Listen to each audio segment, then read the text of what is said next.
கூட்டுறவு சங்கங்களில் ஆள் பற்றாக்குறை நிலவி வரும் நிலையில் காலி பணியிடங்களை நிரப்ப விரைவில் நடவடிக்கை எடுக்கப்படும் என கூட்டுறவு உணவு மற்றும் நுகர்வோர் பாதுகாப்புத்துறை அரசு கூடுதல் தலைமை செயலாளர் ராதாகிருஷ்ணன் பேட்டியளித்துள்ளார். மயிலாடுதுறை மாவட்டம் தரங்கம்பாடி அருகே கிடாரங்கொண்டாம் கீழையூர் கிராமங்களில் கூட்டுறவு மற்றும் நுகர்வோர் பாதுகாப்புத்துறை அரசு கூடுதல் தலைமை செயலாளர் ராதாகிருஷ்ணன் ஆய்வு செய்தார். அப்போது கிடாரம்கொண்டான் அரிசி சேமிப்பு கிடங்கில் வைக்கப்பட்டிருந்த அரிசி பாமாயில் மாதிரிகளை பார்வையிட்டார். அப்போது ஊழியர்களிடம் குறைகளை கேட்டறிந்த அவர் கிடாரம்கொண்டான் நேரடி நெல் கொள்முதல் நிலையத்தில் நெல் கொள்முதலை தொடங்கி வைத்தார். பின்னர் கீழையூர் தொடக்க வேளாண்மை கூட்டுறவு கடன் சங்கத்தில் மகளிர் சுய உதவி குழுவினருக்கு கடனுதவி தொகைக்கான காசோலைகளை வழங்கினார். பின்னர் செய்தியாளர்களிடம் பேசிய அவர் கூட்டுறவு சங்கங்களில் ஏற்கனவே ஆள் பற்றாக்குறை நிலவி வரும் நிலையில் புதிய திட்டங்களை அறிவிக்கும் போது கூடுதல் பணியாளர்களை நியமிக்காததால் பணிச்சுமை கூடுவதாக கேட்கப்பட்ட கேள்விக்கு காலி பணியிடங்களை நிரப்ப விரைவில் நடவடிக்கை எடுக்கப்படும் எனவும் டிபிசி, வேளாண்மை உள்ளிட்ட அனைத்து துறைகளிலும் கூட்டுறவுத்துறை விவசாயிகளுக்கு பாலமாக செயல்படும் என்று கூறினார். நேரடி நெல் கொள்முதல் நிலையங்களில் ஏற்படக்கூடிய நியாயமான எடை குறைவு, இயற்கை இடர்பாடுகளால் ஏற்படக்கூடிய எடை குறைவு போன்றவை கொள்முதல் எழுத்தரை பாதிக்காதவாறும் விவசாயிகளுக்கும் பாதிப்பு ஏற்படாதவாறு பிரச்சினைக்கு நிரந்தர தீர்வு காணப்படும் என்று கூறினார். நடவடிக்கை எடுப்போம். செகண்ட் பல திட்டங்கள், புதிய திட்டங்கள், புதிய இருக்கிற திட்டங்களை இன்னும் செம்மையாக கொண்டு போனோம். அதே மாதிரி நாங்க விவசாயிகளும் நாங்களும் ஒரு விவசாயிகளுக்கு எங்க கூட்டுறவு சங்கம் ஒரு பாலமா இருக்கணும்ங்கிறது தான் சொல்லியிருக்கோம்.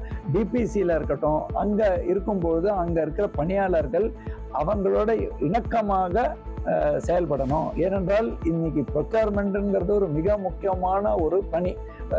இந்த விவசாயங்கிறது ஒரு பக்கம் விதையிடுறது, விளைக்கிறது, அதுக்கப்புறம் தொடர்ந்து தண்ணி வரும்போது அதுக்கப்புறம் ப்ரொடக்ஷன், அதுக்கு தேவையான பெஸ்டிசைட்ஸு, அதுக்கப்புறம் உரம், கடைசியில் திருப்பி ப்ரொக்யூர்மெண்ட் பண்ணி அதுக்கப்புறம் அதை நம்ம அரிசியாக மாற்றி மறுபடியும் பொதுமக்களுக்கு உணவு பாதுகாப்பு இல்லாமல் சத்தான உணவுக்கான செக்யூரிட்டி பாதுகாப்பு வகையில் போகிறது. திண்டுக்கல்லில் நண்பர்களுடன் மது அருந்திவிட்டு கிணற்றில் குளிக்க சென்றவர்களில் ஒருவர் மதுபோதையில் கிணற்றில் தவறி விழுந்து உயிரிழந்த நிகழ்வு சோகத்தை ஏற்படுத்தியுள்ளது. திண்டுக்கல் மாவட்டம் அய்யலூர் சந்தைப்பேட்டையை சேர்ந்தவர் ஆனந்த். கூலி தொழிலாளியான இவர் நண்பர்களான சுருளிவேல், வடிவேல், பாலகிருஷ்ணன் ஆகியோருடன் குளத்துக்கரையில் அமர்ந்து மது அருந்தியுள்ளார். அப்போது குளத்துக்கரைக்கு அருகே 60 அடி ஆழம் கொண்ட கிணற்றுக்கு 4 பேரும் மதுபோதையில் குளிக்க சென்றுள்ளனர். இந்நிலையில் வடிவேல் மற்றும் பாலகிருஷ்ணன் இருவரும் குளிக்க செல்லாமல் அருகில் அமர்ந்துள்ளனர். சுருளிவேல் மற்றும் ஆனந்த் இருவரும் மட்டும் குளிக்க சென்ற நிலையில் ஆனந்த் நீச்சல் தெரியாததால் கிணற்றின் கரையோரத்தில் அமர்ந்துள்ளார். சுருளிவேல் மட்டும் குளித்துள்ளார். இந்த நிலையில் சுருளிவேல் குளித்துவிட்டு வடிவேல் மற்றும் பாலகிருஷ்ணனிடம் சென்ற நிலையில் ஆனந்த் நீண்ட நேரமாகியும் வராததால் சந்தேகப்பட்டு சென்று பார்த்தபோது ஆனந்த் மதுபோதையில் கிணற்றுக்குள் விழுந்தது தெரியவந்துள்ளது. உடனே அக்கம் பக்கத்தினரிடம் தெரிவித்த பின்பு வேடச்சந்தூர் தீயணைப்பு துறையினருக்கு தகவல் தெரிவிக்கப்பட்டு விரைந்து வந்த தீயணைப்பு வீரர்கள் கிணற்றுக்குள் இறங்கி 1 மணி நேர போராட்டத்திற்கு பிறகு ஆனந்தின் உடலை மீட்டனர். பின்னர் உடலானது திண்டுக்கல் அரசு மருத்துவமனைக்கு பிரேத பரிசோதனைக்காக அனுப்பி வைக்கப்பட்டது. மேலும் இந்த சம்பவம் குறித்து வடமதுரை காவல்துறையினர் விசாரணை நடத்தி வருகின்றனர்.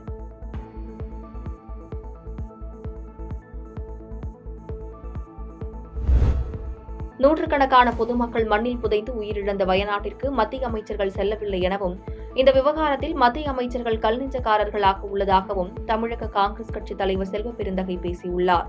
திண்டுக்கல் மாவட்ட தூய்மை பணியாளர்கள் கோரிக்கை ஏற்பு கூட்டம் திண்டுக்கல் மாநகராட்சி மையப்பகுதியில் உள்ள தனியார் மண்டபத்தில் நடைபெற்றது.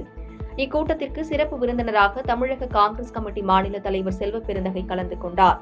பின்னர் செய்தியாளர்களிடம் பேசிய அவர் தூய்மை பணியாளர்கள் என்றால் அடிமை போல் நடத்தப்படுகிறார்கள் எனவும் ஒரு நாள் பணி செய்யவில்லை என்றால் முதலாளிகள் யாரும் வீட்டை விட்டு வெளியே வர முடியாது என கூறினார். மேலும் தமிழக முதல்வரை சந்தித்து தூய்மை பணியாளர்கள் கூட்டுறவு சங்கம் பற்றியும் தூய்மை பணியாளர்களின் பிரச்சினைகள் குறித்தும் நேரடியாக தெரிவிப்பதாகவும் கூறினார். மேலும் கேரள வயநாடு நிலச்சரிவு ஏற்பட்டு 3-4 நாட்களாகியும் மத்திய அமைச்சர்களோ அவர்களின் பிரதிநிதிகளோ யாரும் அங்கு செல்லவில்லை எனவும் கல்நெஞ்சக்காரர்களாக உள்ளதாக கூறினார்.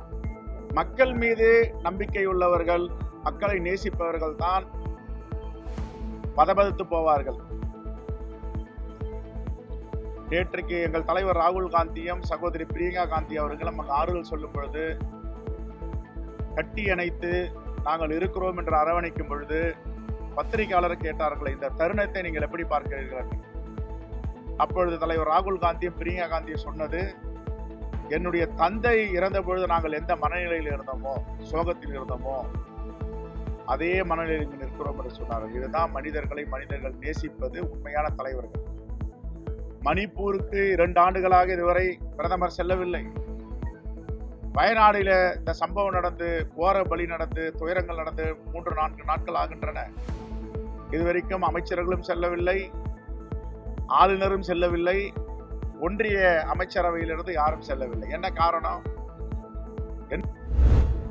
திருப்பத்தூரில் வழக்கறிஞர் ஒருவர் கைதிகளிடம் நீதிபதியிடம் பொய் சொல்ல கூறியதை தட்டி கேட்ட காவலரை வழக்கறிஞர் அவதூறாக பேசும் வீடியோ சமூக வலைதளங்களில் பரவி அதிர்ச்சியை ஏற்படுத்தியுள்ளது. திருப்பத்தூர் மாவட்டம் ஜோலார்பேட்டை அருகே மஞ்சு என்ற பெண் சொந்தமாக கார் ஒன்றை வாங்கியுள்ளார். இந்த நிலையில் காரை சில மாதங்களுக்கு முன்பு கமலக்கண்ணன் மற்றும் ஃபைரோஸ்கான் என்பவரிடம் 1 லட்சம் ரூபாய்க்கு அடமானம் வைத்துள்ளார். இதனை இருவரும் மாற்று நபருக்கு 3 லட்சம் ரூபாய்க்கு போலி பத்திரம் செய்து விற்பனை செய்ததாக கூறப்படுகிறது.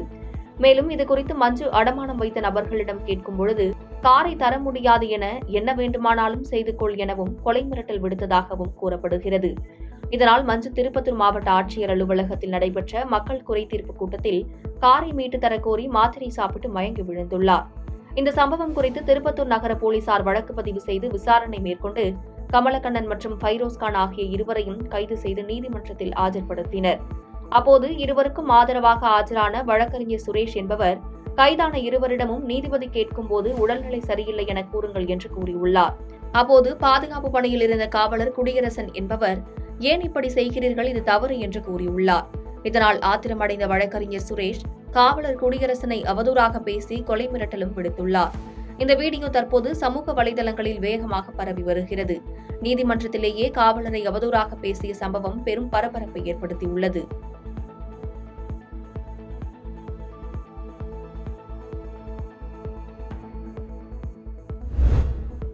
மத்திய பட்ஜெட்டில் தமிழகத்திற்கு பல்வேறு திட்டங்களில் முன்னுரிமை அளிக்கப்பட்டிருக்கிறது. அதை மறைத்து திமுகவினர் பொய் பரப்பி வருவதாக நத்தம் கோபால்பட்டியில் ராஜா பேட்டியளித்துள்ளார்.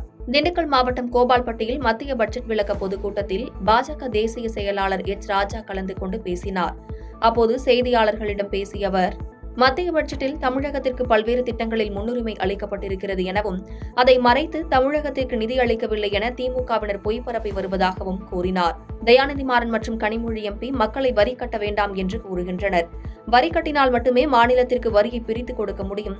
வரி கட்ட முடியாது என்று சொன்னால் அது அரசியலமைப்பு சட்டத்திற்கு எதிரானதாகும் என்று கூறினார். ஆகவே இந்த பொய்யர்கள், பிறவி பொய்யர்கள் மத்திய பட்ஜெட்டை பற்றி மோசமாக பேசி கொண்டிருப்பது, அதுலேயும் திரு தயாநிதி மாறன் அவர்களும் கவிஞர் கனிமொழியும் தமிழ்நாட்டு மக்கள் வரி கட்ட வேண்டாம்னு சொல்லுவோம்னு. முதல்ல நான் சொல்கிறேன், இது அறிவார்ந்த பேச்சு இல்லை. காரணம், அவங்க வரி கட்டினா தானே டிஎன்ஜிஎஸ்டி உங்களுக்கும் வரும். இல்லைன்னா நீங்கள் தனியாக வரி வாங்க முடியுமா? இந்த நாட்டில் பாராளுமன்றம் அனுமதித்தை தவிர வேறு யாரும் வரி வாங்க முடியாது. அப்போது நீங்கள் எப்படி பேசுகிறீங்க? அறிவோடு பேசுகிறீங்களா? நான் என்ன சொல்கிறேன், இட் இஸ் a சேலஞ்ச்.